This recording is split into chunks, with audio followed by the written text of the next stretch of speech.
Hello everybody, this is your pal Connections. I'm making a response video to the Boston Globe article, Memo to Black Men, Stop Voting Republican, and it is by the journalist or article writer Renee Graham, and I'd like to give shout outs to O'Shea and ABL for covering this article. I was so inspired by O'Shea from a lot of the stuff he's been doing with the Black Manosphere that I felt the need to make my own video covering this. And I felt so inspired because as a young black, I guess you can call me conservative, I lean more libertarian, but I'll just identify as conservative for this video. I think it's important for a lot of young black men like me to really read this article, because this really hits home the patronizing position that a lot of democratic blacks have towards us, that it's very maternalistic, like we don't know any better, and we have to reconsider our voting practices because Republicans are so racist. That's the main crutch of her argument. And a lot of people are noticing that black men are turning out for Republican or conservative votes, and it's alarming because it diversifies our votes to where now it's like Republicans have a shot at gaining some black support more so than they did in the past. And it's intimidating for Democrats because it rocks the boat a little bit. It rocks the black vote, and they don't want to see that become a really big trend. And who's to say it will or won't? It all depends on who it is, you know. She even claims in the article that the younger black men are, or I can't remember if she meant just black men or just black people in general. But I'm trying to find it. Anywho, yeah, she said like younger black men lean right. I'm pretty sure she meant younger black men lean right, and it's kind of the opposite with like white people. The older they get, the more conservative they get, but we're seeing the opposite in our community. And you got to understand, that's just what we're starting, that's what the black condition has created. You have a lot of disenfranchised families who are single mother. A lot of our situations are being like latchkey kids. You want to have a better life, and part of having that better life is having a strong sense of individualism and responsibility.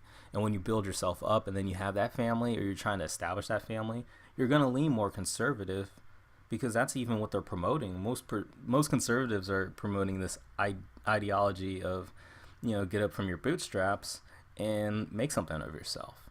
And regardless of how you take that from the Republicans or the conservatives saying that, like the white conservatives, regardless of how you take it from them, that's just something that resonates with young black men, because we're tired of talking about how the system's been so wrong to us and how we can't get up in life. It's like, that's not true. And a great example are all these people in the Black Manosphere. You have Kevin Samuels. He's a big proponent of, getting off your ass and doing something. Same thing with Glendon Cameron. Same thing with O'Shea, or even LAR, Donovan Sharp. A lot of these people in the manosphere, the main thing is you have to improve yourself in order to do anything in this fucking world. You have if you don't have anything to offer in your own life, what do you have to offer in anybody else's? And that's the general theme. A lot of us, again, I'm 25, a lot of people my age and younger coming up, we have this sense of we have to do better for ourselves.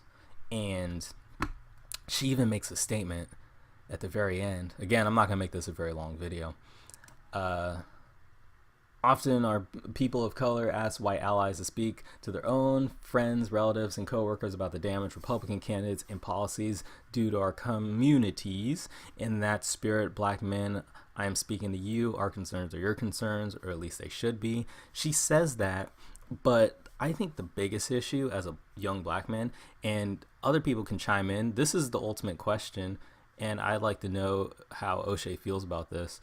When she says our concerns are your concerns, to me, the question became, is she referring as a Democrat, or is she referring as a black woman about our concerns are your concerns?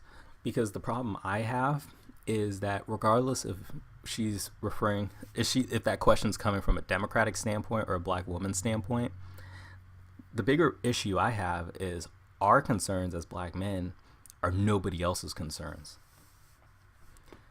I dare to ask that, like, why isn't it the other way around? Our concerns are not other people's concerns. You want to know why? People don't care that much.